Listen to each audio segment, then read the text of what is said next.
Very good. Bueno, chiquilines, miren, eh, vamos a esperar 2 minutitos más, pero vamos a hacer una pequeña intro. La idea que tengo para hoy es que primero vamos a ver me imagino que habrán leído, que habrán hecho la tarea, me imagino,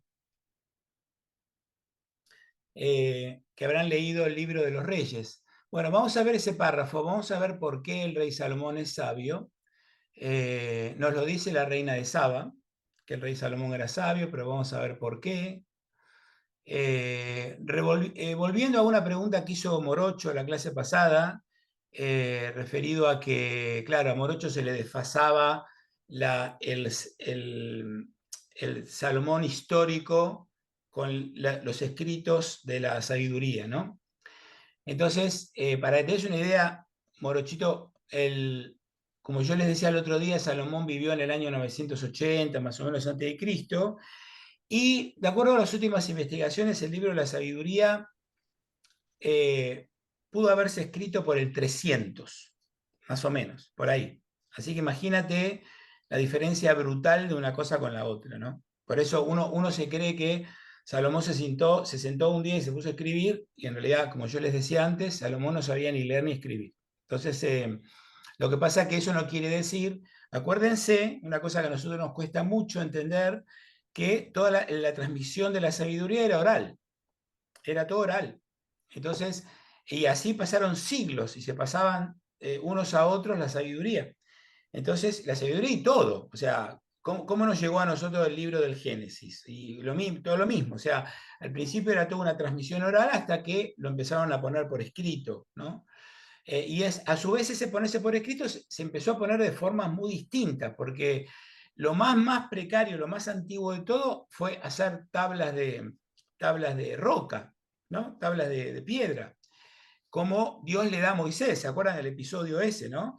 Bueno, ese episodio donde Dios le da a Moisés las tablas de la ley, en realidad no es nada fuera de lo normal. En ese momento, cuando el rey quería hacer una ley, que todo el mundo se enterara de qué iba, grababan una tabla y la ponían en la plaza principal del pueblo. Entonces todo el mundo leía ahí, los que sabían leer, y si no se lo decían frecuentemente, entonces quedaba por escrito. Por eso está el dicho nuestro, ese que dice, quedó escrito en piedra, como diciendo, esto ya no se puede cambiar más. Eso viene de esa época, es un dicho, ya vamos a ver, eso forma parte de la literatura sapiencial también, eso de que quedó escrito en piedra, es como que, bueno, una vez que yo grabo las letras con toda la dificultad que es hacer eso, ya no lo iba a estar cambiándolo todos los días. Entonces, como diciendo, bueno, ya quedó escrito en piedra, ya no se cambia, ¿no?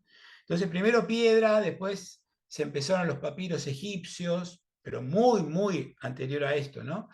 Después de los papiros egipcios vinieron los pergaminos, que era la piel de un animal.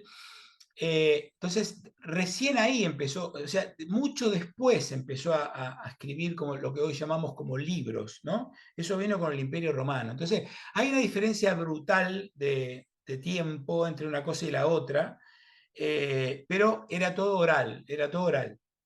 Después se fueron coleccionando, ¿no?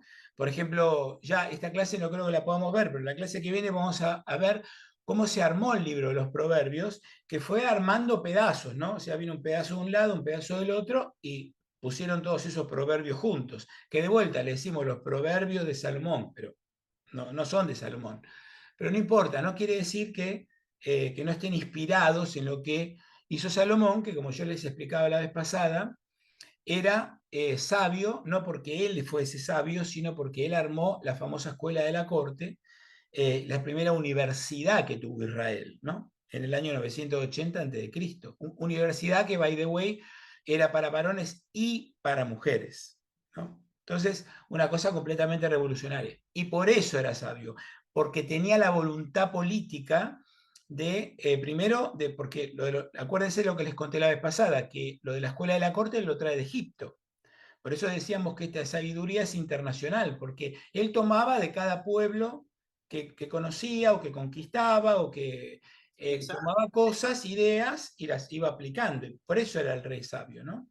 Una Entonces, pregunta, Adrián, y disculpa que te interrumpa. ¿Esa primera universidad de Salomón es previa a la Universidad de Etiopía?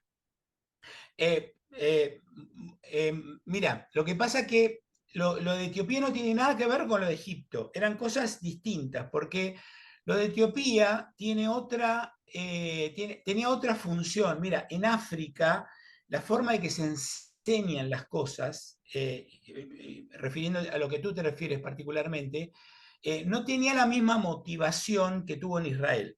¿Eh? Mm, Entonces, lo que tenía más que nada era, lo de Etiopía era una enseñanza sobre la agricultura, sobre cómo sembrar, sobre cómo... En cambio, mm, esto tenía una razón de organizar el Estado, que era diferente, porque así fue como lo organizaron los egipcios 1500 años antes de Cristo. O sea, cuando Salomón lo trae, eso ya venía caminando como 600 años en Egipto, ¿entiendes?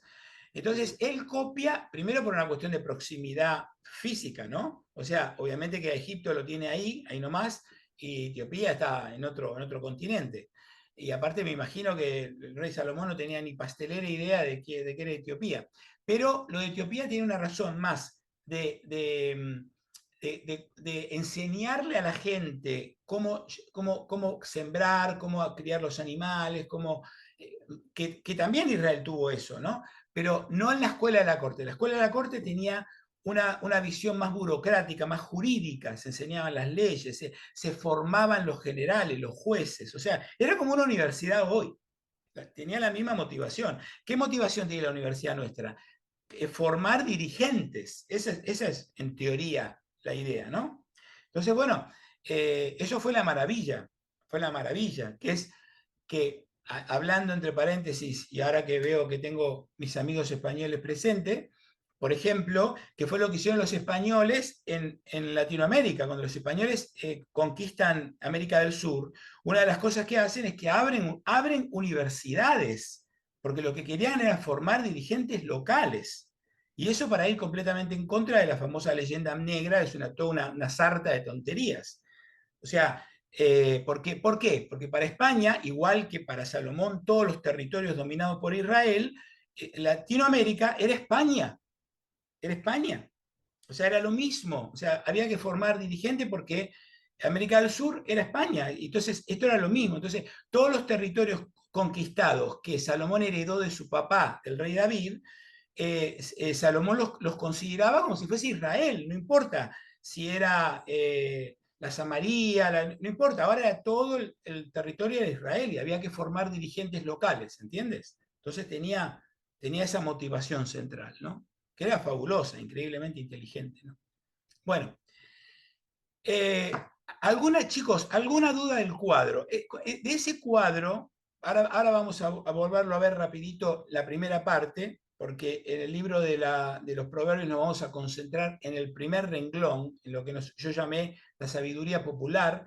Nos vamos a concentrar en eso porque proverbios es pura sabiduría popular, ya vamos a ver, y también jurídico-administrativa, pero el primer renglón, digamos, ¿no? Entonces, ese es el libro de proverbios, así que ahora lo vamos a volver a ver. Pero díganme si me interrumpen cualquier cosa, si les quedó alguna duda de lo que vimos, porque como les expliqué la vez pasada, eso es fundamental. Fundamental. Bueno, vamos a ver ahora el texto que yo les mandé a leer, o que les pedí que leyeran, ¿no? Yo no les mandé nada, que es este. ¿eh? No sé si lo pudieron ver, pero bueno. Entonces, ¿por qué se los quiero leer? Bueno, sencillamente porque acá vamos a descubrir por qué el rey Salomón es un rey sabio. ¿eh? Entonces, eh, dice así, la reina de Saba oyó la fama, esperen que me lo voy a poner un poquito más grande, que yo ya me está pesando la edad, chicos. Bueno, dice, la reina de Saba oyó la fama de Salomón y fue a desafiarlo con enigmas. Bueno, primero, los enigmas son una de las formas literarias que vamos a encontrar en el libro de la sabiduría, en los libros de la sabiduría, ¿no? En proverbios, en todos. El enigma es una forma literaria. es una pregunta a veces capciosa, que se hace para que el alumno entienda. Es como una pequeña trampa que yo le pongo al alumno, donde yo le hago una pregunta y para que aprenda algo. Entonces, por ejemplo, yo me acuerdo cuando era niño, iba y me enseñaron el catecismo y me decían, ¿por dónde se entra a la iglesia? Bueno, y yo contestaba, por la puerta. No, por el bautismo, ¿no? Porque el bautismo es el sacramento que nos abre la puerta de la iglesia. Bueno, entonces, eso es un enigma, ¿no? Entonces, ¿qué es lo que va a hacer la reina de Saba? Le va a poner preguntas capciosas para que el rey Salomón, a ver si el rey Salomón realmente las resuelve. Por ejemplo, en este caso hubiese contestado por el bautismo. ¿Cómo se entra a la iglesia? Por el bautismo, ¿no? O si caía en la trampa. ¿No es así? Bueno, entonces, otra cosa, evidentemente la reina de Saba no va sola, ¿no? Va con una corte y el rey Salomón la recibe también con una corte. Entonces, los que disciernen las preguntas y las cosas no son ni la reina de Saba ni el rey Salomón, sino que son los sabios, los cortesanos del rey, ¿no?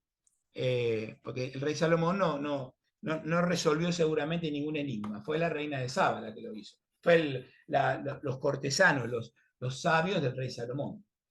Entonces, bueno, seguimos. Dice, llegó a Jerusalén con una gran caravana de camellos cargados de perfume y oro en gran cantidad y piedras preciosas. Bueno, evidentemente, acá está claro que el comercio, ¿no? La reina viene a hacer negocios.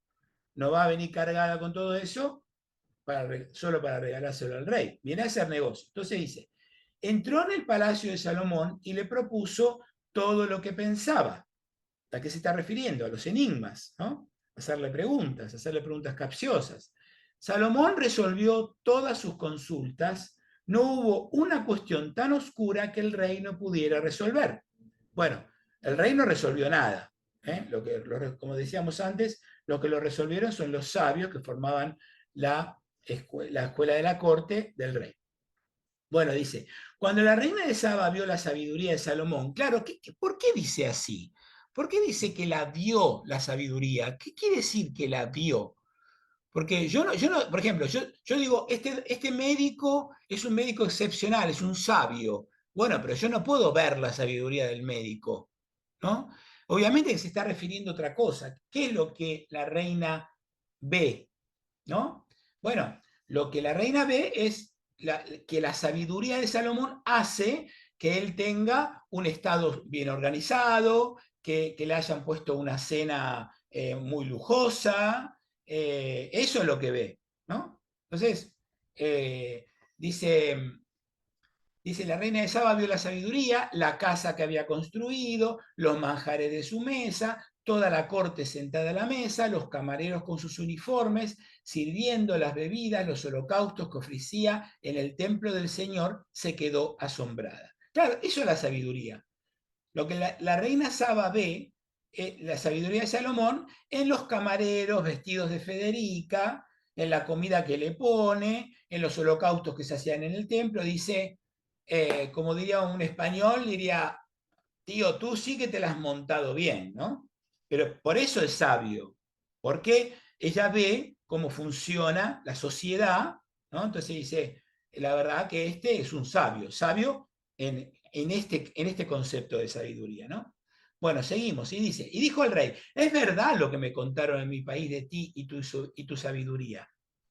Claro, primero han discutido, primero vienen los enigmas, ¿no? Que los resolvió todos. Entonces, primero vienen los enigmas. Entonces, después ahora viene la comida y ve cómo tiene organizado el Estado. Entonces dice, este es un sabio. Y dice la reina, yo no quería creerlo, pero ahora he venido y lo veo con mis propios ojos. Compruebo que no me habían contado ni siquiera la mitad. En sabiduría y en riquezas superas todo lo que yo había oído. Claro, habíamos dicho que la sabiduría genera felicidad, ¿se acuerdan?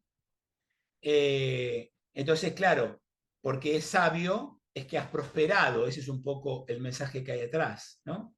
Entonces dice, dichosa tu gente, dichosos los cortesanos que están siempre en tu presencia, aprendiendo de tu sabiduría. Bendito sea el Señor tu Dios, que por el amor eterno que tiene Israel, te ha elegido para colocarte en el trono de Israel y te ha nombrado rey para que gobiernes con justicia. ¿Eh? Claro, es todo lo que hemos estado diciendo, ¿no? Es todo lo que hemos estado diciendo antes. Por eso ahora vamos a parar un poquito, vamos a volver un minuto al cuadro. No, no se asusten, es solo un minuto, nada más no lo voy a volver a explicar. Pero bueno, entonces, habíamos dicho, fíjense, lo que estamos viendo son los dos primeros renglones, que en realidad es uno mismo, ¿no? Es la sabiduría popular que se da en la familia, en el clan, viene del fruto de la experiencia, es una sabiduría práctica, es una sabiduría también que se aprende de las leyes de la naturaleza, eso lo vamos a ver hoy. El objetivo de esa sabiduría es salir triunfante en la vida, es lo que acaba de decir la reina. Dice, la verdad que tú te lo has montado bien, ¿no? O sea, tienes el Estado muy bien organizado. El sentido de la teología es que hay un mundo armónico que Dios creó, en ese mundo armónico hay leyes que rigen el mundo, y si yo mantengo esas leyes, bueno, entonces yo soy feliz, porque la sabiduría provoca naturaleza. Es lo que decimos triunfamos, pero no triunfamos en el sentido que decimos hoy, sino triunfamos como lo diría el rey Salomón, ¿no? Triunfamos, somos felices, ¿ok? Y también vamos a ver en muchas partes que vamos a ver hoy, esta sabiduría que es jurídico y es también burocrática, que tiene que ver, como les decía, con organizar el Estado, con formar los funcionarios, con educar a los jueces, con educar a los generales del ejército, etcétera, ¿no? Y la consecuencia es la misma, o sea, es lograr la felicidad. Pero hasta ahí no hay ningún cuestionamiento, no hay ningún cuestionamiento a ese concepto de que la sabiduría genera la felicidad porque Dios es bueno y todas las leyes de Dios se cumplen. Así que estamos en esa etapa, ¿ok? Bueno, entonces, les propongo que antes de irnos, de meternos de lleno en el libro de Proverbios, como nosotros somos cristianos, que hagamos un pequeño comentario sobre la sabiduría en el Nuevo Testamento, ¿no? Porque esto que vimos el otro día fue la sabiduría del Antiguo Testamento, pero con nosotros como cristianos, bueno, la pregunta sería, bueno, está bien, pero entonces después del Nuevo Testamento, ¿cómo sigue? O sea, yo entendí el último renglón del cuadro, habíamos dicho que la sabiduría al final de todo, que es en la sabiduría de Salomón, la sabiduría se vuelve religiosa, la sabiduría la tiene Dios, se la revela solo a los que Dios quiere revelársela, para que ellos a su vez se la revelen al pueblo. Entonces habíamos quedado ahí. Bueno, pero después viene Jesús, ¿no? Viene Jesús. Y como todos sabemos, Jesús lo cambia todo, ¿no? Entonces la sabiduría no se agota en el Antiguo Testamento, la sabiduría sigue en el Nuevo Testamento. Entonces, para hablar de la sabiduría del Nuevo Testamento me voy a fijar en dos cosas. La primera, Jesús es un maestro. Jesús es un maestro, o sea, Jesús enseña. Todos decimos que Jesús es el Hijo de Dios, repetimos en el credo, Dios de Dios, luz de luz, Dios verdadero, y efectivamente es así, ¿no? Como decimos en el credo. Pero Jesús es un profeta y es un maestro también. Entonces, por recordarles algún parrafito para que me entiendan qué les quiero decir, ¿no? Jesús dice en el Evangelio, muchos quisieron estar en los días de Jonás y aquí hay uno más que Jonás. ¿A qué se está refiriendo? ¿Es más que Jonás en qué, Jesús? Es más profeta que Jonás, porque Jonás era un profeta, fue a anunciar, a profetizar, ¿no? La palabra que Dios le dio. Y después dice, Jesús dice, acá hay uno más que Salomón. Dice, muchos quisieron ver al rey Salomón y acá hay uno que es más que Salomón. ¿Más qué que Salomón? Más sabio que Salomón. Por lo tanto, toda esta tradición de maestros que enseña se prolonga en el Nuevo Testamento en la persona de Jesús. Jesús es la sabiduría. ¿Eh? O sea, a diferencia de lo que pasa antes, que uno podía ser sabio porque adquiría la sabiduría y transmitía esa sabiduría, Jesús no es sabio, Jesús es la sabiduría, ¿no? La sabiduría de Dios porque Él es Dios mismo, ¿no? Y la forma que tiene Jesús de enseñar es una de las formas de la literatura sapiencial, que son las parábolas, que como todos ustedes saben, era una forma muy común de los maestros del Antiguo Oriente, porque, hermanos queridos, nosotros como occidentales ya saben que tenemos nuestra cabecita configurada con el amigo Aristóteles y con el amigo Tomás de Aquino. Por lo tanto, si ustedes me preguntan, por ejemplo, ¿quién es mi prójimo? Yo enseguida les contesto, bueno, miren, prójimo es una palabra que viene del latín, que quiere decir próximo, por lo tanto, prójimo es el que está próximo a ti. Y les doy toda esa definición discursiva, pero cuando a Jesús, a nuestro maestro, le preguntan quién es el prójimo, no dice nada de todo eso y me cuenta la historia del buen samaritano. ¿Se acuerdan? Entonces, cuando cuenta la historia del buen samaritano, está explicando al modo semítico, al modo de todos los maestros de la antigüedad, quién es mi prójimo. Entonces, cuando luego pasa al mundo griego, los griegos no entienden esto, porque los griegos obviamente no eran semitas y no entienden. Entonces, leen las parábolas y no las entienden. Ustedes habrán escuchado por ahí en alguna homilía o en alguna charla alguna persona decir que una parábola son comparaciones. Bueno, las palabras no son comparaciones, no son comparaciones, ¿no? Ya lo vamos a explicar porque la parábola es una de los géneros literarios de la sabiduría sapiencial, ¿eh? Pero no son comparaciones. Lo que pasa es que, claro, con la cabecita de Aristóteles y Tomás de Aquino, cuando me encuentro con una parábola, no sé cómo, no la logro entender. Pero las parábolas no son comparaciones. Fíjense que en el Evangelio, tanto en Marcos como en Mateo, encontramos, Jesús dice una parábola, ¿no? Entonces los discípulos le dicen, maestro, ¿por qué enseñas en parábolas?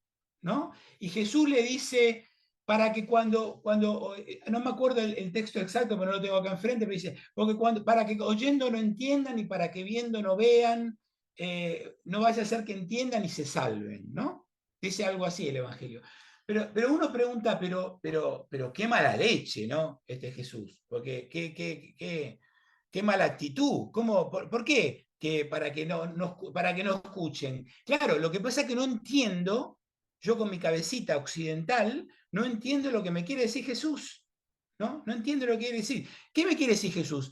Que rechazaron sus enseñanzas. Eso es lo que me quiere decir. Que por más que Él les siga hablando y les siga hablando, rechazaron sus enseñanzas. Jesús no me está diciendo que no quieren que aprendan. Lo que está diciendo es que lo que finalmente pasó, que fue que no aceptaron su enseñanza.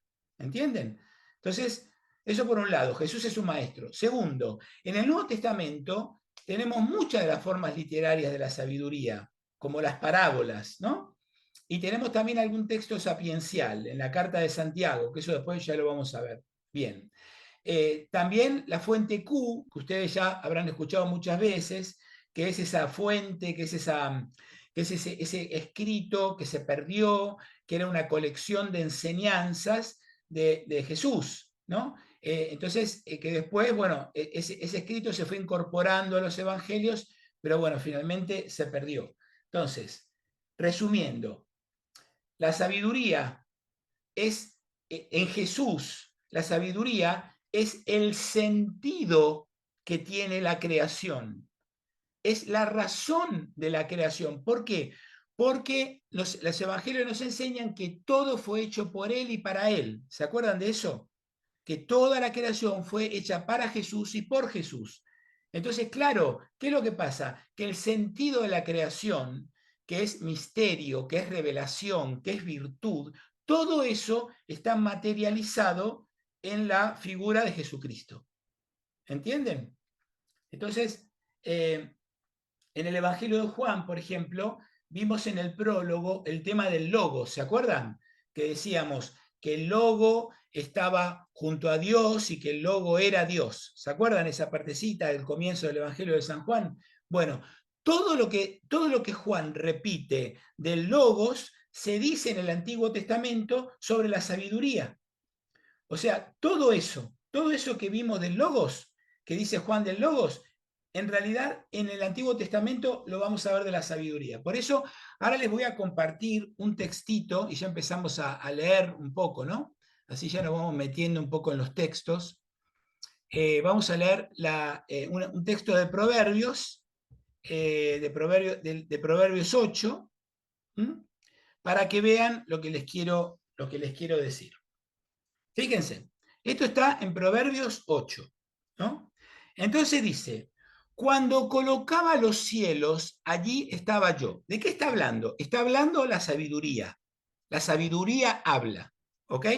¿Y quién es el que hace las cosas? Dios, ¿no? O sea, está como la sabiduría relatándonos. Para que sepan, hermanos, la sabiduría en los libros que nosotros vamos a leer va a ser considerada una de las esposas de Dios. Como si Dios tuviese esposas, una de ellas es la sabiduría, ¿ok? Entonces, dice que la sabiduría estaba ahí con Dios, al lado de Dios. Entonces dice, cuando colocaba los cielos, allí estaba yo. Cuando trazaba la bóveda sobre la superficie del océano, cuando sujetaba las nubes en la altura y reprimía las fuentes abismales, cuando imponía su límite al mar para que las aguas no traspasaran sus orillas, cuando asentaba los cimientos de la tierra, yo estaba junto a él. ¿Quién es él? Dios, como confidente. Yo estaba disfrutando cada día, jugando todo el tiempo en su presencia, jugando con el mundo creado, disfrutando con los hombres, ¿no? Entonces, fíjense, claro, en el prólogo de Juan, esto lo lleva a las últimas consecuencias, porque ¿qué es la sabiduría? Estaba junto a Dios. La sabiduría, dice Juan, era Dios, o sea, el Logos, o sea, Jesucristo, ¿no? Y segundo es precisamente, bueno, en el libro de Baruch, que ya lo vamos a ver también, nos dice que la sabiduría habitó entre los hombres, porque eso es lo que dice acá. Fíjense, en el versículo 31 dice, jugando con el mundo creado, disfrutando con los hombres, ¿no? Entonces, es un poco lo que dice Baruch, la sabiduría habitaba entre los hombres, pero Juan va mucho más allá. Juan dice, el lobo se hace carne, se hace carne. Bueno, eso ya es llevarlo al extremo. Por eso la, la, la, la, la figura de Jesucristo es la sabiduría para nosotros, ¿no? Entonces, una cosa es que la sabiduría venga por aquí, esté habitando entre nosotros, como creían los antiguos, y otra cosa muy distinta, que la sabiduría se haya hecho carne, ¿no? Eso es muy distinto. Bueno, ¿alguna pregunta hasta acá? ¿Seguro? Porque vamos entonces vamos a avanzar, vamos a sacar esto y vamos a avanzar. Bueno, antes, un pequeño intro antes de... Adrián, perdón, Sí, yo tengo una pregunta. Es que estaba mute. ¿Puedes dar la cita completa de Proverbios? Por sí, Proverbios 8, 23. sí, creo que es del... A ver, espera, porque tengo acá la... A ver, tengo acá la... 27 al 31. 27 al 31. Marisa. Ajá. A mí me sale del 23. Desde la eternidad fui yo ungida, desde los orígenes antes que la tierra fuese. Pero perfecto, Está Marisa, bien. cabe Sí. también todos esas... Lo que pasa es que yo no quería leer tanto para no Ujú. extenderme mucho, pero sí, cabe todo eso. Gracias. ¿Ok? Bueno, ahora vamos a ir a otro tema, antes de empezar a leer el libro, porque ahora van a entender por qué les voy a explicar esto. Miren, tenemos que empezar a ver un poquito cómo es la versificación hebrea, los versos. Vamos a hablar de eso. Y les voy a explicar brevísimamente por qué. Si yo no entiendo, hay una diferencia abismal entre la forma que nosotros, los latinos, pensamos la poesía, la prosa, los versos, y los judíos y los semitas. No tienen nada que ver una cosa con la otra. ¿Cuál es el problema que tenemos nosotros? Que yo soy latino, yo he leído a Lope de Vega, o sea, es la poesía con la que yo me crié, con la que todos nosotros nos criamos. Entonces, ¿qué es lo que pasa? Que yo le aplico la técnica de lectura de la poesía latina a la poesía hebrea y no entiendo nada. Nada. O sea, leo el libro, voy leyendo las líneas del libro de Proverbios y me quedo colgado, porque no logro entender, porque ellos arman sus versos de una forma completamente diferente. Entonces, como eso es algo tan vital, tan de raíz, que es necesario explicarlo. Discúlpeme que por ahí esto resulta un poquitito tedioso, pero es necesario entenderlo para poder leer el texto, porque si no, no puedo leer el texto, porque lo leo mal, ¿no? Ahora les voy a dar un montón de ejemplos, pero solo como un intro, es como un intro, después lo voy a repetir de vuelta, pero como un intro. Entonces, yo leo, no sé, un soneto de Lope de Vega. Entonces, tiene cuatro versos, un cuarteto tiene 4 versos. Yo leo los 4 versos seguidos. ¿Por qué? Porque eso se llama encabalmamiento, o sea, voy encabalgando un verso con el otro para lograr el sentido de lo que el poeta me quiere decir. Acá no puedo hacer eso. Si hago eso, me quedo colgado y no entiendo el texto. Porque acá vamos a ver que cada verso está dividido en dos, en dos partes, dos pedazos, que se llaman hemistiquios. ¿Qué es un tiquio? Quiere decir, en griego quiere decir verso. Entonces, hemistiquio quiere decir mitad de verso. Entonces, cada verso de la poesía está dividido en 2 mitades. Pero ¿cuál es el problema? Que esas 2 mitades de cada verso son una sola unidad conceptual. No puedo encabalgarme en el verso que sigue, porque entonces empiezo a sacar conclusiones equivocadas. ¿Entienden lo que les digo? Entonces, ahora no se hagan problema, que ahora lo vamos a ir viendo con un montón de ejemplos y van a entender lo que les quiero decir. Entonces, cada verso son 2 hemistiquios y el primer hemistiquio está separado por una cesura del segundo hemistiquio, y juntos forman una unidad un concepto. ¿Ok? Entonces yo voy leyendo un verso, después leo el de abajo, después leo el de abajo. Por supuesto que está hablando de un mismo tema, no es que empieza a hablar, un verso habla de una cosa y el segundo verso habla de otra. No, por supuesto que no. Me sigue hablando de lo mismo, pero en el verso 1 me dice una cosa, en el verso otro me dice otra. Entonces tenemos que resistir la tentación muy típica de nosotros como latinos, de empezar a encabalgar el verso 1 con el 2, con el 3, con el 4, como si yo lograra encontrar el significado de lo que el poeta me quiere decir una vez que yo leo, no sé, toda una serie de versos. Y eso no es así. ¿Ok? Bueno, entonces vamos a ver un documento que después se los voy a pasar por correo, así que no se hagan problema, que es este de la versificación hebrea. A ver, déjenme poner esto, así se ve un poquito mejor. Ahí va, muy bien. Muy bien, entonces, les decía, todo el Antiguo Testamento, perdón, una tercera parte del Antiguo Testamento está toda escrita en verso.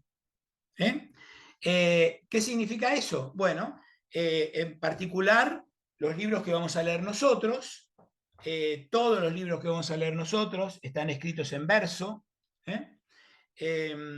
Así que es una cosa importante entender, en versos hebreos, no en los versos nuestros, ¿no? Entonces, los conceptos que vamos a ver son el de poesía y prosa poética, que es un verso y que es un ripio, ¿no? Porque nos vamos a encontrar con esas 4 cosas. Entonces, decimos, ¿qué es la poesía? Para empezar, ¿no? Decimos, bueno, ¿qué es la poesía? Bueno, la poesía en todas las lenguas la podemos definir como dice ahí, ¿no? Como una utilización anómala de la lengua, buscando una belleza simbólica. Les voy a dar un ejemplo, ¿no? Supónganse que yo les digo, la serpiente de cristal silbaba por el lecho de oro, ¿no? Entonces digo, ¿de qué estoy hablando? Bueno, a ver, primero, las serpientes no son de cristal. Silban, pero no se deslizan normalmente por ningún lecho de oro, ¿no? Entonces, estoy utilizando la lengua anómalamente. ¿Qué quiero decir? Y que es un arroyo, lo que pasa es que yo soy un poeta, entonces quiero decir que era un arroyo de agua que serpenteaba en otoño, cuando se cayeron las hojas amarillas, y entonces el arroyo iban serpenteando. Por ejemplo, esa es una cosa que tuve el gusto de ver en las sierras de Madrid, ¿no? Entonces hay un arroyito y las hojas que caen amarillas y el agua corre por ahí. Entonces, bueno, parece como una serpiente de cristal, ¿no? Pero bueno, el lecho de oro no había ningún lecho de oro. Y el ruido es el arroyo, el agua que corre. Con esto quiero decir que un poeta, por definición, usa la lengua de forma anómala, ¿no? Si yo no fuera poeta, hubiese dicho qué ruido hace el arroyo cuando corre por la sierra, ¿no? Pero como me las he querido dar de poetas para impresionarlos a todos ustedes, para que digan, mire el diácono qué gran poeta que es, entonces les hice el cuentito ese de la serpiente de cristal que silbaba. Pero bueno, entonces, cuando la lengua se utiliza así, buscando una belleza simbólica, entonces estamos en poesía. Poesía puede estar escrita en prosa o en verso. Yo sé que en nuestra cultura poesía es verso, pero eso es falso de toda falsedad. La poesía no es eso. La poesía es la utilización de la lengua, como decíamos antes, buscando la belleza, pero usándola de una manera anómala, ¿no? ¿Ok? Bueno, entonces, después el verso, ¿qué es el verso? Bueno, es la poesía sometida a determinados cánones, ¿no? Sometidas a una determinada métrica, ¿ok? Por ejemplo, El Quijote es un libro de poesía, pero no está en verso, pero es un libro de poesía. El verso clásico español, por ejemplo, se caracteriza por el número de sílabas, por la rima, por una cosa que vamos a encontrar muy seguido en el libro de Proverbios, que es el ritmo acentual, ¿no? O sea, ¿qué es el ritmo acentual? Es como que yo leo el texto y el texto tiene como una música interna, como algo que cuaja una cosa con la otra, ¿no? Que tiene como una música, como una cadencia interna. Entonces, ahora esperen que les voy a sacar esto y vamos a volver al documento que estábamos antes, porque les traje un par de poesías para que veamos, para que entiendan lo que les quiero decir. Entonces, bueno, a ver quién reconoce este texto. Es muy fácil, pero bueno. ¿Qué tengo yo que mi amistad procuras? ¿Qué interés se te sigue, Jesús mío, que a mis puertas, cubierto de rocío, pasa las noches del invierno oscuro? ¿Quién se anima? A ver. ¿Quién escribió esta belleza? Santa Teresa. No. No, Juan Ramón de la Cruz, no sé. Lope de Vega. Ay, Lope de Vega. Es verdad. Lope de Vega. Yo les recomiendo, chicas, que si quieren vuelvan a leer Lope de Vega. Es una belleza. Pero bueno, entonces, fíjense, es una forma completamente anómala, porque Jesús no está cubierto de ningún rocío en la puerta de la casa del poeta. ¿Es así? Entonces, estos son 4 versos, es el primer cuarteto de un soneto hermoso de Lope de Vega y rima, aparte rima. Procuras, rima con oscuras, y mío, rima con rocío, ¿no? Entonces, bueno, eso es básicamente la belleza. Y lo de abajo, que lo de abajo sí les va a resultar más fácil. ¿A dónde te escondiste, amado, y me dejaste con gemido? Como el ciervo huiste, habiéndome herido, salí tras ti clamando y eras ido. Esto es nuestro querido Juan de la Cruz, ¿no? Entonces, Jesús no se esconde nada. Es el amado de Juan de la Cruz, pero y el poeta tampoco estaba gimiendo. Es, de vuelta, esto es poesía, esto es, aparte de poesía, es belleza pura, ¿no? Una forma anómala de usar la lengua. ¿Ok?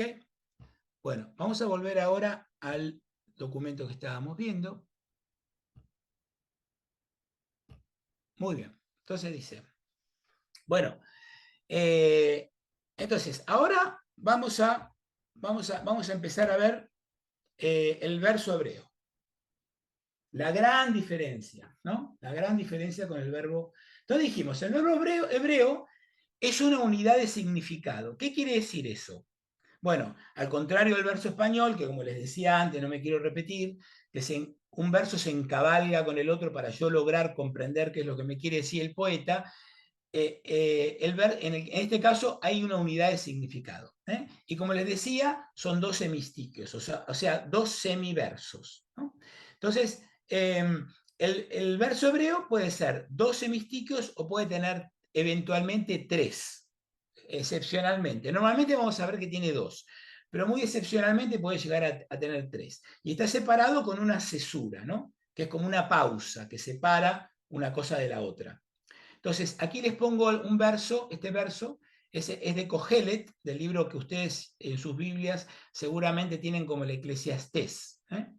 Y como ustedes ven, dice, donde abunda la sabiduría, crece el disgusto, y quien añade ciencia, añade dolor. Esto está en el libro de Cogelet. ¿Y qué quiere decir esto? O sea, esto es un concepto, me quiere decir una cosa, pero tengo que saber cuál. ¿Qué quiere decir? Bueno, lo que me quiere decir, pensando, todavía no lo vimos, pero pensando en el libro de Cogelet, habíamos hablado el otro día que el libro de Cogelet viene después de Job. Job dice, no, el mundo no está, no es enteramente verdad que el mundo está hecho por unas leyes buenas y que rigen el mundo, porque el mundo tiene lugares de sinsentido, que es el sufrimiento del inocente. ¿Se acuerdan que habíamos hablado de eso? Entonces, ahora Cogelet dice, no, lo lleva al extremo, ¿no? Dice, no, ¿cómo sufre el inocente? Si la vida es solo sufrir. Eso es lo que dice Cogelet, ¿no? Entonces, ¿qué me quiere decir? Bueno, que cuanto más sabes, más sufres. Donde abunda la sabiduría, crece el disgusto. ¿Por qué? Y porque más sé de la vida, más sé de la finitud de mi vida, que me voy a morir, que voy a sufrir, que se mueren los buenos, que se mueren los malos. Eso es lo que me dice Cogelet, ¿no? Entonces, ahora, si yo quito este verso del contexto de Cogelet, entonces puede querer decir otra cosa.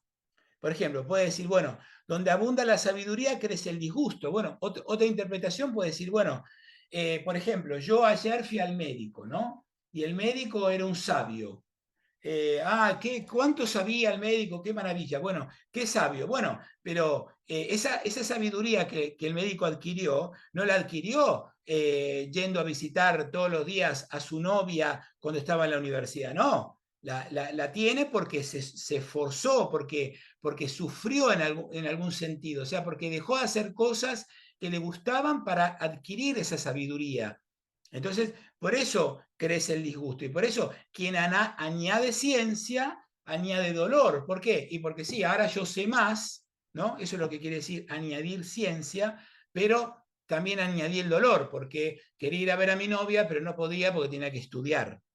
¿Entienden lo que les digo? Entonces, ¿qué me quiere decir? Eso me quiere decir. Me quiere decir que obtener la sabiduría no se hace gratis, que tiene un costo y que el costo es disgusto, dolor, hacer cosas que no me gustan, pasar por situaciones que no me gustan. Había una fiesta y me la tuve que perder.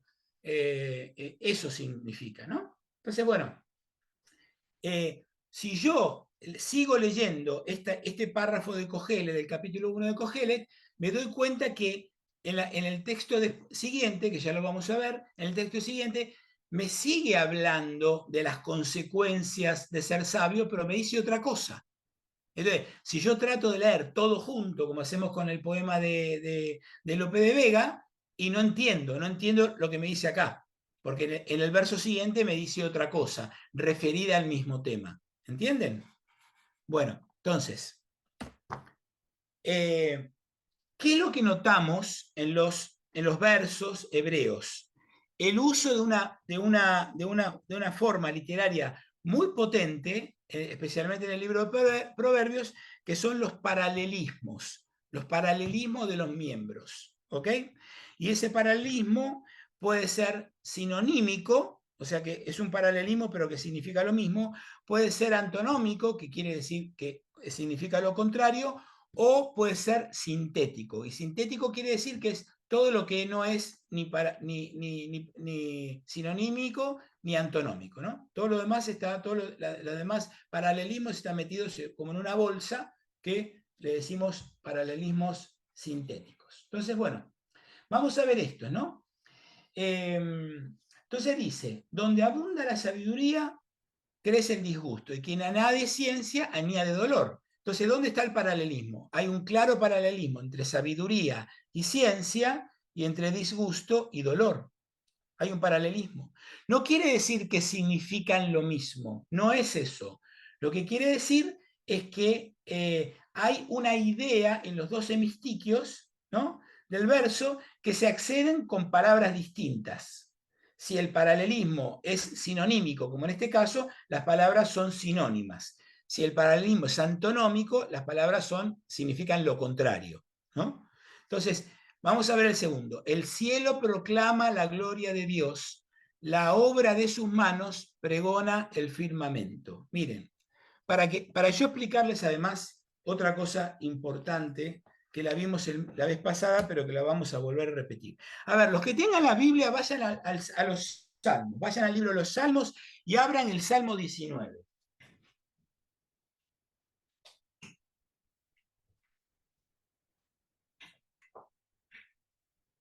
Fíjense, a ver si alguien me quiere leer, a ver que alguien se anime y me lea qué dice el 19.2, el Salmo 19.2.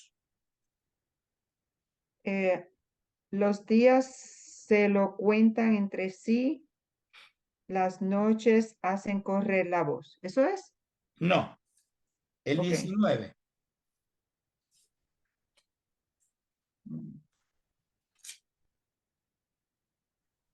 Los cielos proclaman la gloria de Dios, Ahí está. el ¿Qué más? firmamento pregona la obra de sus manos. Claro, fíjense, ¿no? Fíjense.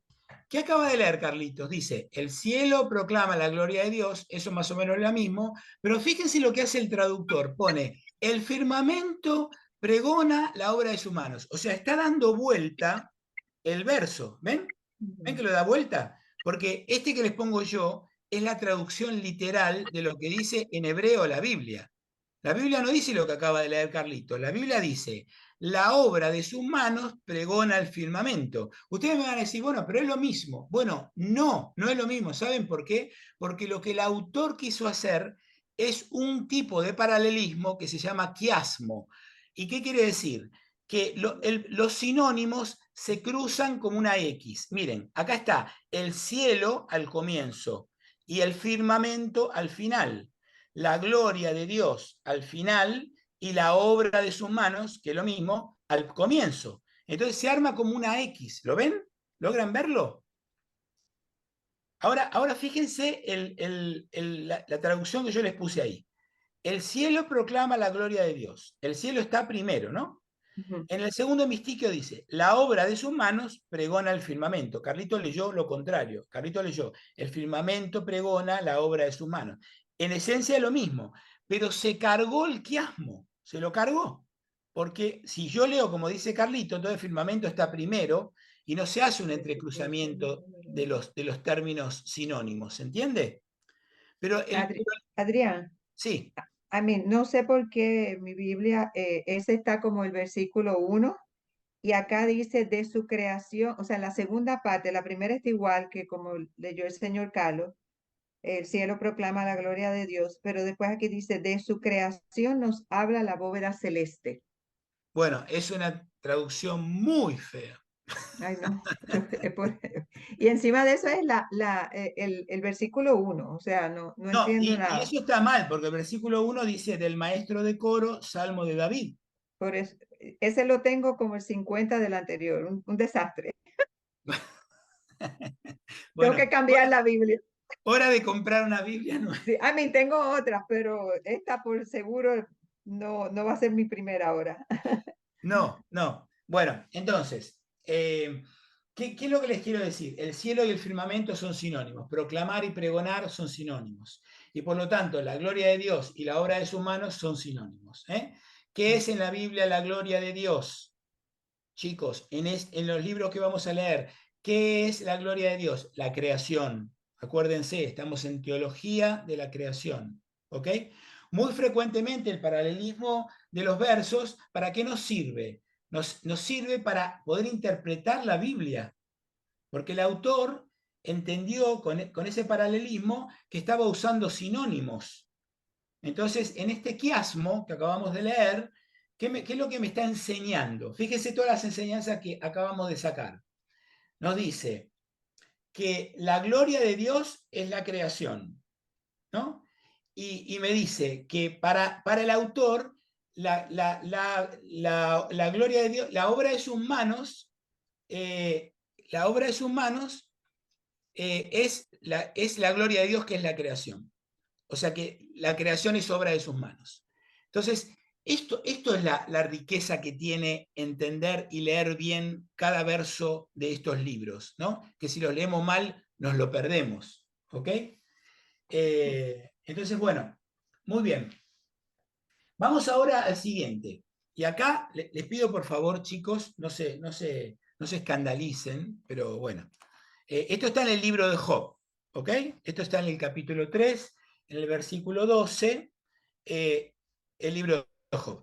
Para hacer un pequeño intro, ¿qué es lo que está pasando? ¿Por qué dice esto? ¿Por qué dice esto? ¿En qué consiste el capítulo 3? Bueno, brevísimamente, Job era un hombre que lo tenía todo. Tenía familia, tenía tierra, tenía animales, tenía todo. De repente le viene la mala, toda junta, le viene como las plagas de Egipto, le vienen todas las plagas juntas y se queda sin nada. Y aparte se enferma, y aparte se queda solo, porque todo lo abandona, se queda solo. Entonces lo que empieza a decir a partir del capítulo 3, de hecho el capítulo 3 trata de eso, lo que empieza a decir es, ¿cómo me hubiese gustado haber muerto o no haber nacido o que mi madre me haya abortado? Porque si hubiese pasado eso, ahora no estaría sufriendo. Eso es lo que dice. ¿Ok?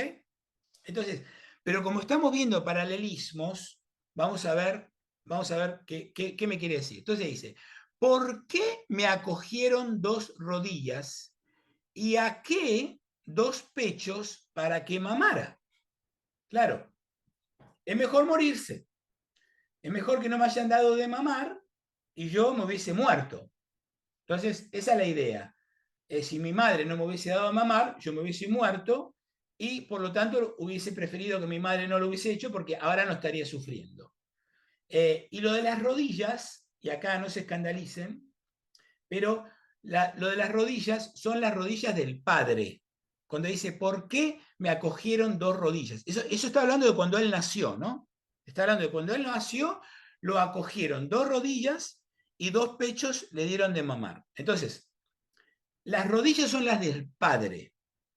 Y más particularmente, como la Biblia es un libro sagrado, es un libro santo, y en la Biblia no se ponen groserías, por eso dice rodillas, pero no son rodillas, son los genitales del varón.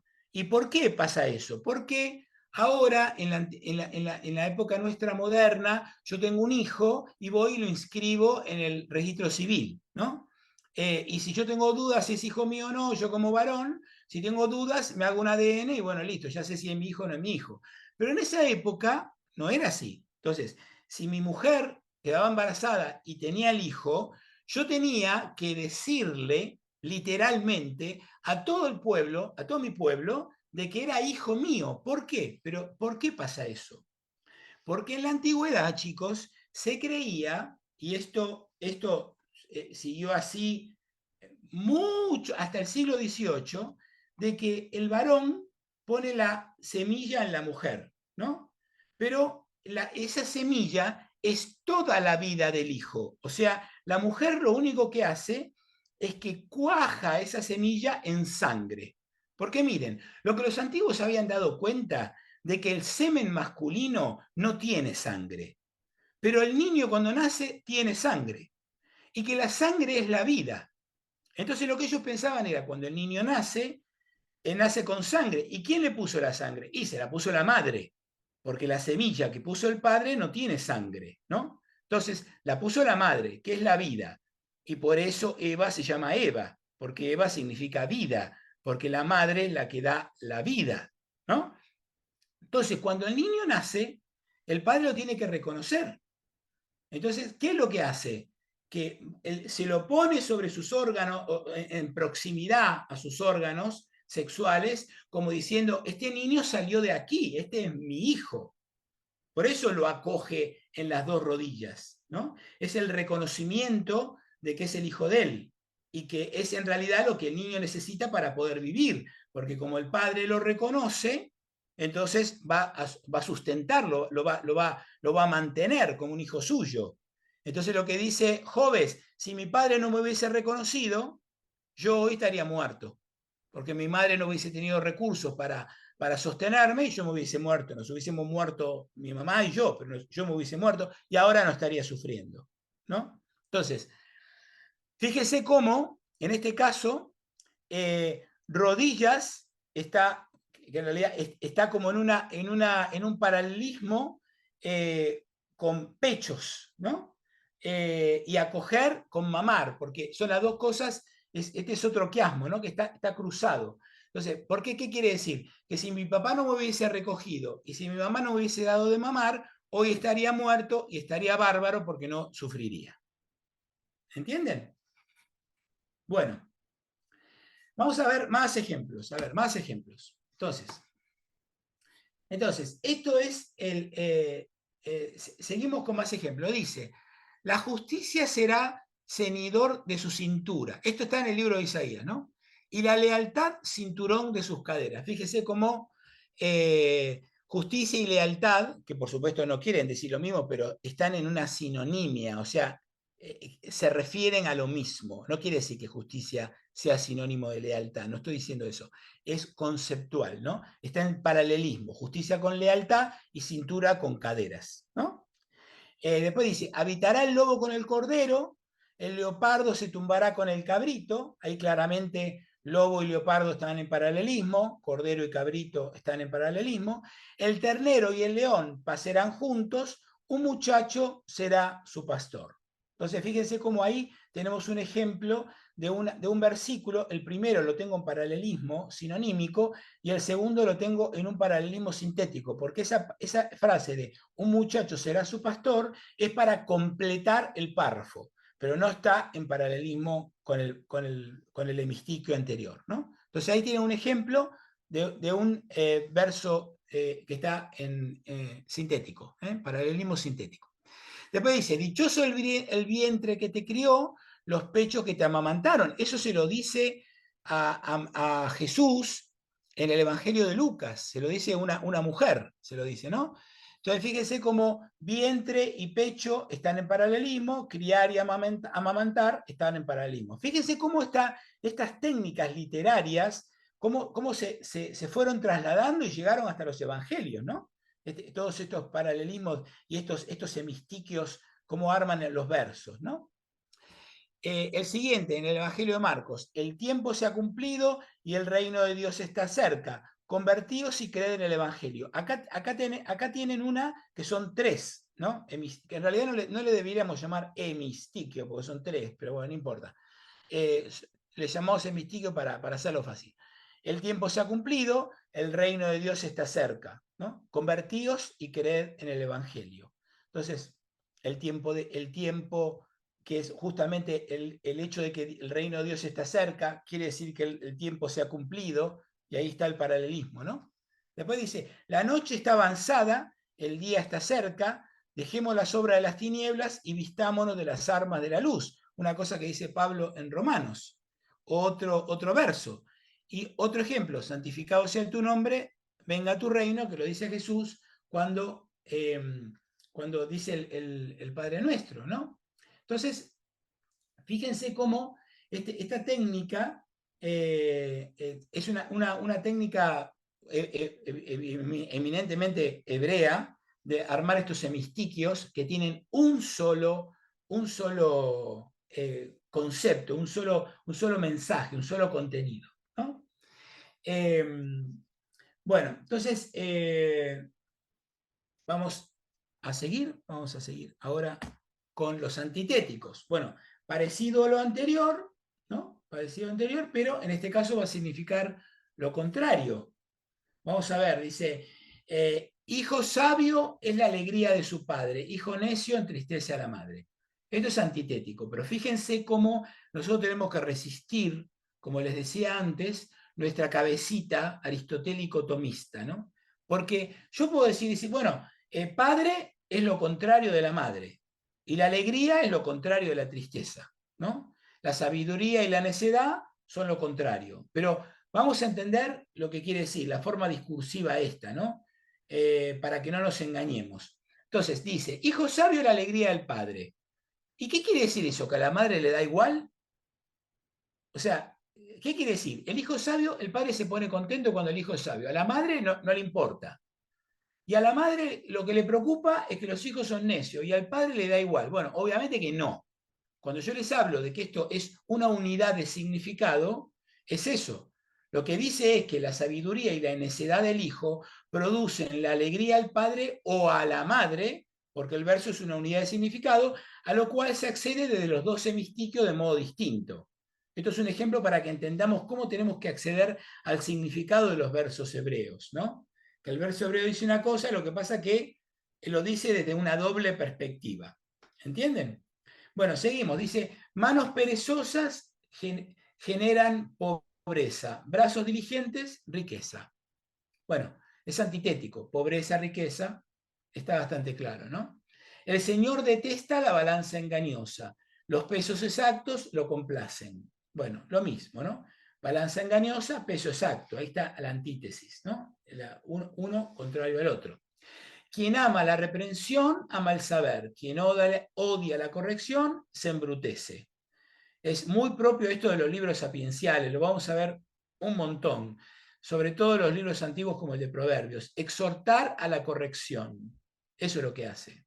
Cuando uno lo corrigen, eso es, ahora nosotros, ¿no? A nosotros no nos gusta que nos corrijan, que vengan y nos digan cuando estamos haciendo algo que lo hacemos mal, o por ahí la persona, por ahí no lo estoy haciendo del todo mal, pero a la persona no le gustó cómo lo hizo, y viene y me hace un comentario y no me gusta. Pero en los libros sapienciales están llenos de estas cosas. Lo vamos a ver constantemente en Proverbios, constantemente. El hecho de que yo lo reprendo, pero para que aprenda algo, ¿no? Bueno, dice, vida de los cuerpos es un corazón reposado y caries de los huesos es la envidia. Bueno, acá corazón reposado es lo contrario de envidia, ¿no? Bueno, muy bien. Antes de seguir, vamos a... este es otro tipo de paralelismos, pero bueno, no, ya está, ya creo que ustedes ya entendieron bien lo que les quise decir.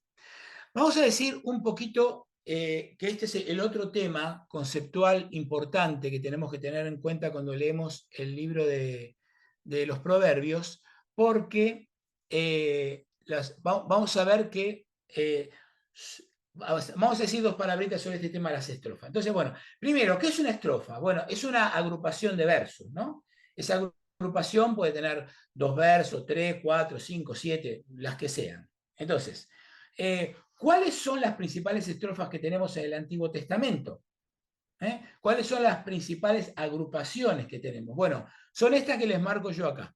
Las que tienen 2 versos, las de 3, las de 5, y la más importante de todas es la de 7. Esa es la más importante de todas. Pero también tenemos de 8, ahora vamos a explicar por qué, también de 22 y de 23. Entonces, ustedes han seguramente escuchado muchas veces que el 7 es un número bíblico, ¿no? Eso lo habrán escuchado muchas veces. Porque el 7 es el número de la totalidad. Pero esto es así no solo para Israel, esto es así para todo Oriente. Esto, hablando un poquito de lo que hablamos en el cuadro, podríamos decir que esto es una sabiduría internacional, ¿no? No está solo en Israel. En concreto, en Israel piensa que Dios ha creado el mundo sobre el número 7, ¿no? El primer relato de la creación dice que Dios creó el mundo en 7 días. Y todo está organizado sobre el 7. Fíjense, miren, los seres humanos tenemos 7 agujeros en la cabeza. Los 2 ojos, los 2 oídos, los 2 orificios de la nariz y la boca. Los antiguos conocían 7 cuerpos celestes, que eran el Sol, la Luna, Venus, la Tierra, Marte, Júpiter y Saturno. Eso es lo que ellos conocían. Para ellos, esos eran todos los cuerpos celestes que existían. Entonces, existen las semanas porque son las fases de la Luna, que aparte dirigen la menstruación de las mujeres. Entonces, todo, fíjense cómo todo lo que va desde nuestra cabeza, los cuerpos celestes, el organismo de las mujeres, todo parece como organizado en el número 7. Por eso nos encontramos en los poemas sapienciales muchas veces 7 versos, porque el hecho de que tenga 7 es un mensaje en sí mismo, ¿entienden? No es casualidad. Cuando yo agarro un párrafo, o uno de los proverbios, y el proverbio tiene 7 versos, eso ya es un mensaje que el agiógrafo me quiere decir, aparte de lo que dice el texto. ¿Entienden lo que les digo? Entonces, es un mensaje, cuando yo veo un proverbio que tiene 7 versos, es un mensaje que se refiere a la totalidad, porque el 7 es la totalidad, como acabamos de ver, ¿no? Entonces, después vamos a encontrar muchos poemas que tienen 8 versos. Entonces, fíjense cómo qué es lo que me quiere decir el agiógrafo cuando yo veo un proverbio que tiene 8 versos. 8 para un hebreo no es 4 más 4, es 7 más 1, porque el 7 se desborda, por decirlo de alguna manera, ¿no? Con 1 más, y por eso los poemas que tienen 8 versos están expresando que hay una realidad sobrenatural. 7 era la realidad natural de la creación, ¿no? Lo que acabamos de decir. Pero ahora es 8, o sea, sobreabunda la creación y por lo tanto se está refiriendo no solo a la realidad de la creación, sino a una realidad sobrenatural, ¿no? Entonces, ¿qué me quiere decir un proverbio que tiene 8 versos? Bueno, que se está refiriendo a una cosa de naturaleza sobrenatural. ¿Entienden? Entonces, el 8 es un número que ha superado el 7 y por lo tanto expresa una totalidad de otro orden, distinta a la natural. ¿Ok? Entonces, cuando yo leo ¿cómo se llama? Un proverbio de 8 versos, el contenido, lo que tengo que ir a buscar en el contenido, porque ya la geógrafo me está dando un mensaje al haberlo hecho en 8 versos, es que se refiere a una realidad sobrenatural. ¿Ok? Después tenemos los poemas que tienen 22 versos. Estos son muy frecuentes y muy, muy importantes. Los dos más importantes y que nos tenemos que fijar cuando leemos el libro de Proverbios son los que tienen 7 y los que tienen 22. ¿Ok? Porque 22, ¿saben qué son 22, chicos? Las letras del alfabeto hebreo. Las letras del alfabeto hebreo. Y por lo tanto, significan también de alguna manera la totalidad, pero está hablando de otra totalidad. Fíjense que no hay nada que no pueda escribirse con esas 22 letras del alfabeto. De hecho, ¿qué pensaban los judíos? Decían, todas las Sagradas Escrituras, todo el Antiguo Testamento, tiene estas 22 letras, repetidas muchas veces, combinadas de distintas maneras, pero son las mismas 22 letras. Y para el mundo judío, la Biblia es la revelación. Entonces, lo que el judío pensaba era, Dios tenía en la cabeza esas 22 letras del alfabeto y usó esas 22 letras combinadas de distinta manera para transmitirnos, para hacernos toda la revelación. Entonces, eso es lo que le ha transmitido al pueblo de Israel a través de los profetas, ¿no? Y con los libros históricos, etcétera, usando esas mismas 22 letras. Entonces, en esas 22 letras está todo dicho, porque todo Dios lo hizo usando esas 22 letras. Entonces, no sé cuánto, pero esto para distendernos un poco, para reírnos un poco. Yo no sé ustedes cuántos saben del tarot, o si alguna vez se han ido a tirar las cartas del tarot, ¿no?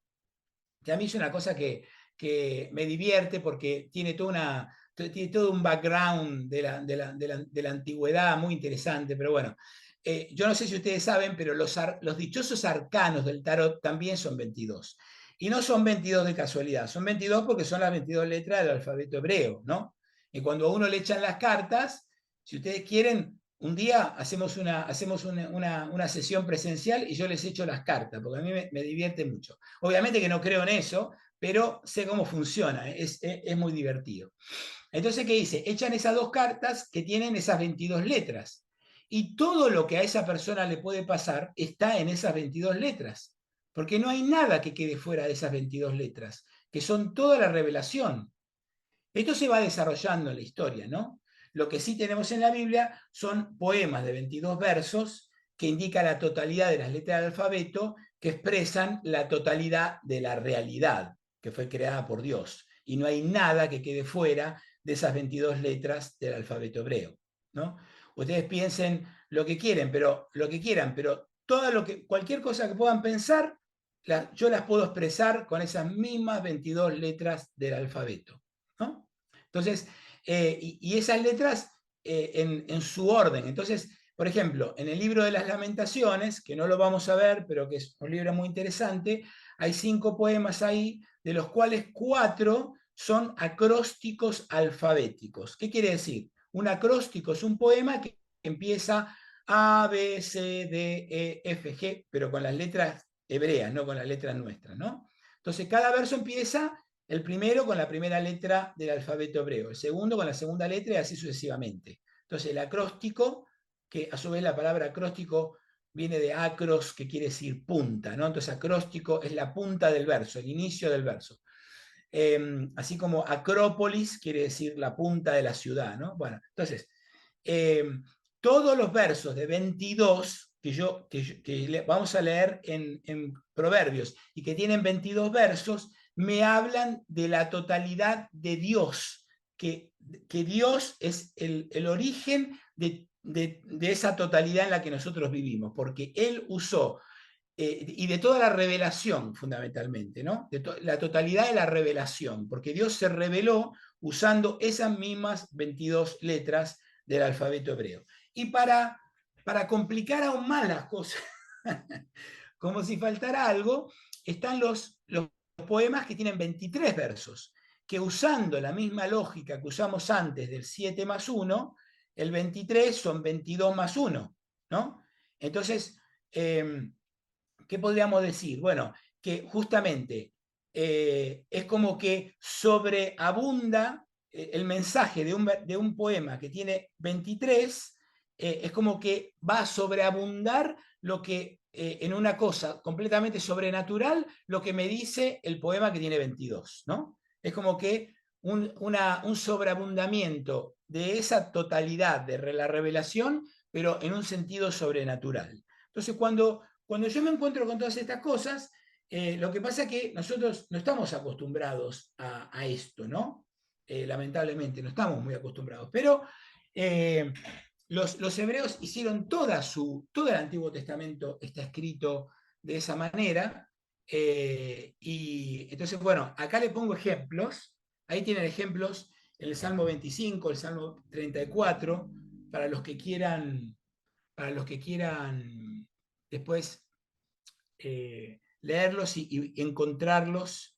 Esperen que me activo el video de vuelta. Ahí va. Para los que quieran, están interesados en ver cómo es un verso de 23, uno de 22, ahí tienen Bueno, ejemplos. yo abrí Lamentaciones, Adrián, y el primero, dice primer lamento, tiene 22, o sea, es lo que nosotros llamamos capítulo 1 y tiene 22 versículos. Exacto. Entonces, como decíamos antes, son las 22 letras del alfabeto hebreo. Es un acróstico alfabético. Empieza, lo que pasa es que nosotros lo leemos en español, pero si lo pudiésemos leer en hebreo, van a ver que dice que está la primera palabra, vieron que ellos leen de izquierda a la derecha, ¿no? Entonces, la primera palabra de cada verso es la primera letra, la segunda, la tercera, la cuarta, y se toman todo ese trabajo. O sea, imagínense lo que es construir un poema así, ¿no? Que en acrósticos hay un montón de acrósticos en la poesía española también, ¿no? Un montón. Que uno lee el poema y está A, B, C, D, ¿no? Y todo el poeta se tomó el trabajo de empezar cada verso con una letra. Pero acá es un mensaje teológico que la geógrafo me quiere mandar, ¿no? Entonces, por eso cuando leamos que ya en la clase que viene nos vamos a meter de lleno, ya sin más intros, a los textos, cuando los leamos vamos a ver que todas estas cosas las tenemos que tener en cuenta antes de leerlo. O sea, tengo que agarrar el texto y fijarme todas estas cosas, cuántos versos tiene, si es acróstico o no es acróstico. Normalmente en muchas Biblias te dice, este poema o este proverbio fue escrito en acróstico. Entonces, bueno, me está dando información para yo saber cómo tengo que leer el texto, ¿no?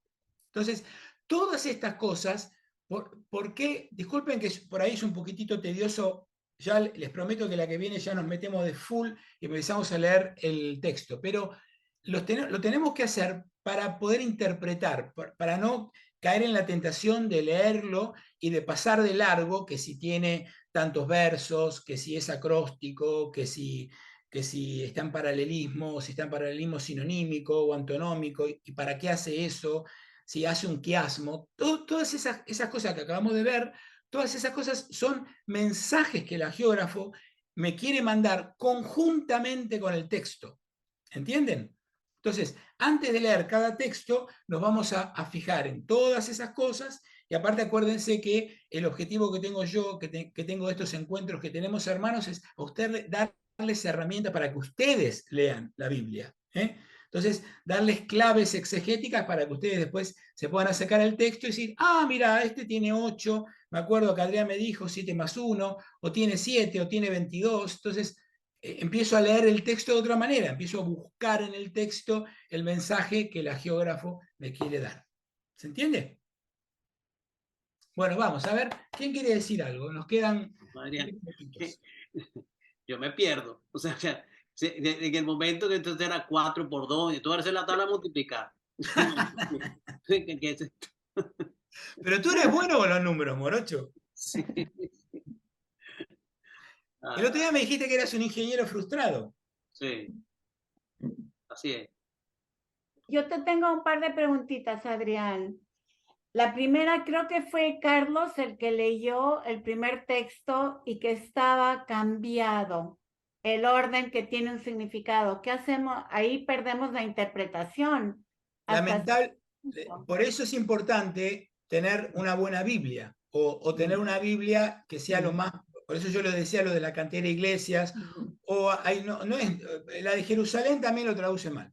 Pero bueno, hay algunas cositas se te van a perder, sí, porque si la traducción está mal hecha, por ejemplo, fíjate la traducción que tiene Agnes, que es espantosa directamente. Horrible.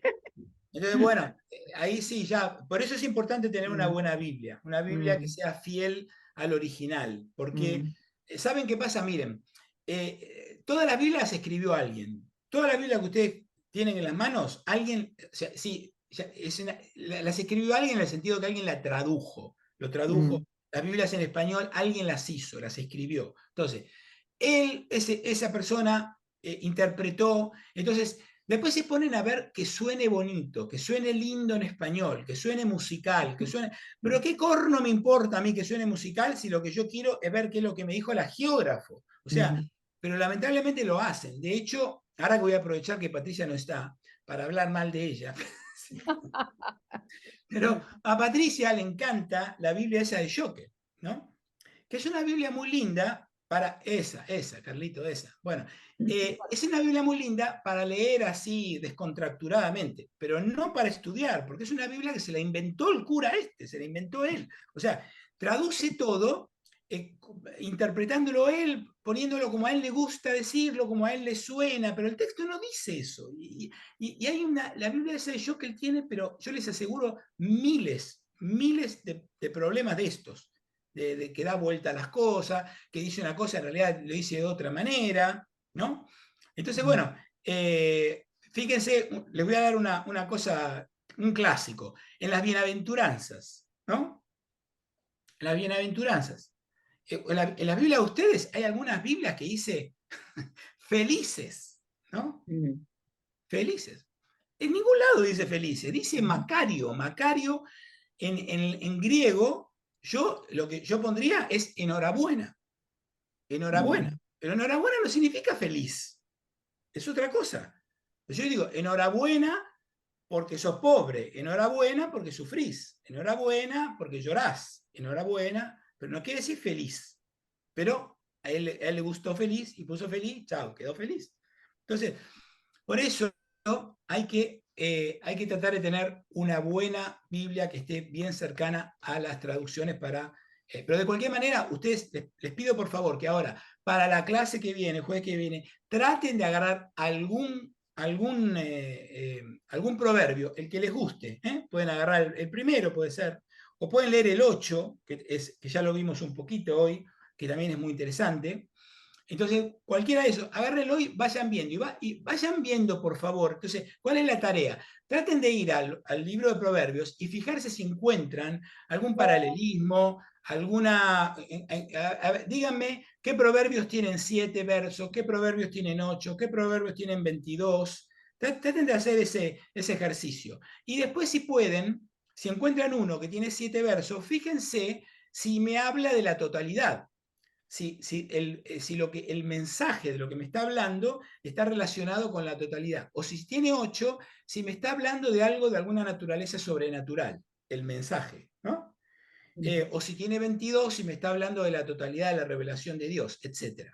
Entonces, tarea para el jueves que viene, empiecen a agarrar el libro con todas estas cositas que acabamos de ver y fíjense si pueden ir capturando algún paralelismo, sinonímico, antonómico, o si pueden ver el número de versos, etcétera, como para empezar a aplicar lo que estamos viendo, ¿ok? Y una pregunta más, Adrián. Dijiste que todo el Antiguo Testamento está escrito así. ¿Se siguió? Un tercio. A un tercio, perdón. ¿Qué pasó con el Nuevo Testamento? ¿Los judíos que lo están escribiendo siguieron igual? Sí, definitivamente. Yo te diría, mira, todo el Nuevo Testamento está escrito en verso. Es más, me animaría a decirte que de los muchos poetas que hay en la Biblia, Jesús es uno de ellos. Si me apuras un poquito, te digo, Jesús, además de maestro, de profeta, del Hijo de Dios, etcétera, etcétera, te diría, era poeta también. Porque dice cosas, ya las vamos a ver en este curso. Vamos a ver cómo los agiógrafos, cuando ponen las palabras de Jesús, evidentemente es lo que el agiógrafo entendió y escuchó de lo que Jesús dijo, pero no es que Jesús lo escribió, obviamente, pero las cosas que Jesús hace y dice, especialmente el uso que hace de las parábolas, es un poeta. No me cabe ninguna duda. Gracias. Entre otras cosas. Bueno, chicas, vamos, que nos quedan 6 minutos que después mi mujer me reta que yo los retengo acá, que a las 9 los tengo que largar y después me reta. Yo la voy a llamar y le voy a decir que la Biblia que me hizo comprar, y además que he comprado como 20, regalado, diciéndole que esta es la mejor Biblia, yo para decirle que fuera distribuidor de Shocker. No, pero escuchá, Morocho, escucha. Si tú la regalaste a una persona que no tiene interés en hacer un estudio profundo de la Biblia, está fenomenal, Sí, claro. hermosa para leer. Yo lo que digo es, para nosotros que nos queremos tomar esto un poquitito más en serio, que queremos indagar un poco, sacarle más chicha, y ahí ya... Sí. Eso es lo que digo. Pero la Biblia es hermosa, no digo nada. Adrián, ¿y cuál Biblia la tenemos que comprar? No. Tenemos que comprar, no. Tú te puedes arreglar perfectamente con la que tienes en la casa. Yo lo que les decía el otro día es que yo uso una Biblia que se llama Cantera Iglesias, porque eran 2 exégetas españoles que yo, hats off, lo más grande que ha habido en la exégesis bíblica en español, para mí. 2 bellos sacerdotes españoles, Iglesias y Cantera. Lamentablemente, los 2 fallecieron. Entonces, ellos tienen una Biblia que se llama la Biblia Cantera Iglesias, que es la que uso yo. Y muchos textos que yo les voy a poner son de la Biblia esa. Pero no compres nada, no te pongas en gasto por esto, no vale la pena. No te escucho, Marisa, pon el micrófono. Tienes que enseñarnos el alfabeto hebreo. ¿Cómo no? Ya, ahora mismo. ¿Cómo no? Adrián, ¿nos vas a mandar los cuadros Sí. que hemos trabajado? Sí. Porque yo ya no retengo todo eso en la cabeza. Necesito ir comprobando. No. Ahora, cuando cortamos, les voy a mandar a todos. Una vez que Erika me pase el link de la clase, les voy a mandar el link para los que no pudieron venir. Y aparte les voy a mandar los 2 documentos. El que tiene el texto y los poemas, el texto de Reyes y los poemas, y el otro cuadrito de la versificación hebrea. Muy bien. Okay. Gracias. ¿Ok? Mira, Adrián, es importante estas clases que sigan grabándose, porque uno las puede repasar también. Y es importantísimo Sí. tenerlas en archivo. Sí. La verdad Esto van a ver después todo lo que dijimos hoy y lo que dijimos en la clase pasada.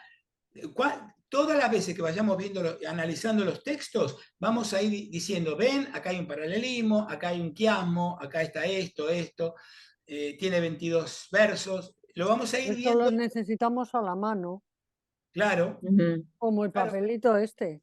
Sí, Claro. como una referencia. Exacto.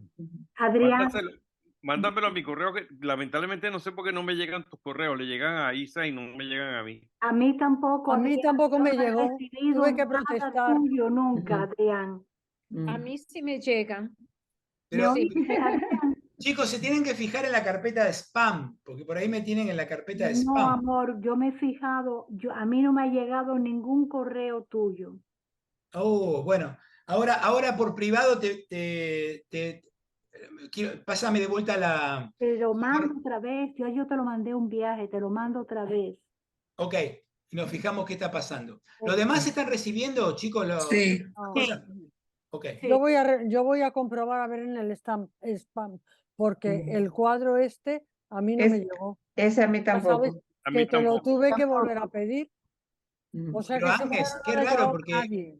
Agnes, tú recibiste los otros... Todos los demás, pero el cuadrito que dice Maritza no. Oh, qué raro. Bueno, se los meto ahora de vuelta cuando les mando esto, les vuelvo a mandar. Pido disculpas por Sí, a mí Isa, me que llegó. quedó A mí me lejísimo, llegó. no había guardia. Y se tuvo que quedar hasta las 9 de la noche, no había custodia. Se quedó de 7 a 8 y de 8 a 9. ¿Ves? Oh, bueno, Está con papá Dios. está muy bien. Así es. Está en buena compañía entonces. Sí. Así es. Así es. Cualquier cosa es mejor que estar acompañado, que acompañarte a ti, Carlos. O Eso sea, es verdad, Morocho. Tienes toda la razón del mundo. Por eso te quiero tanto. ¿Cómo se nota que son hermanos de Maús? ¿Cómo se quieren? y me lo Bueno, tenés que buenas esperar todo el noches. fin de semana. Los quiero mucho. Hasta Chicos, luego. que tengan una Igual, hermosa igual. semana. Gracias. Gracias, Bye, Adrián. bye. Gracias, Bendiciones. Buenas noches a Adiós todos. todos. Igual, Gracias. bye. A todos. Gracias. Chao. Adiós, gracias.